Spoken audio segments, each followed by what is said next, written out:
Hey everyone, welcome back.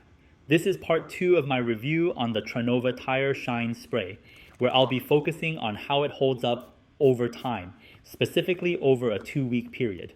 If you caught part 1, you'll remember I mentioned this spray is pretty watery, so spraying it directly onto the tire can get a little messy.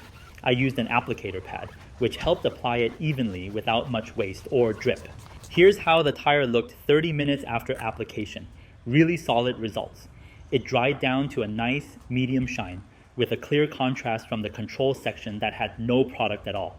Fast forward 1 week, and after errands, freeway miles, and some sun exposure, the shine has dulled noticeably. It's definitely lost that initial pop, but the tire still looks decently dressed. More of a subtle, clean finish now.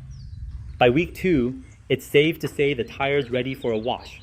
There's a visible yellowish tint from dust buildup, especially in the grooves. Not surprising given how exposed our tires are to road grime.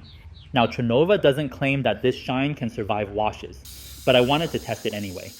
And just like with most dressings, you'll see strong water beading during the initial rinse in the areas with product, while the control section soaks up the water.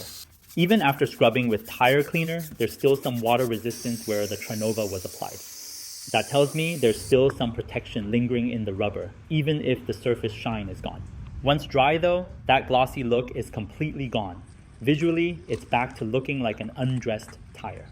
So here's my final take.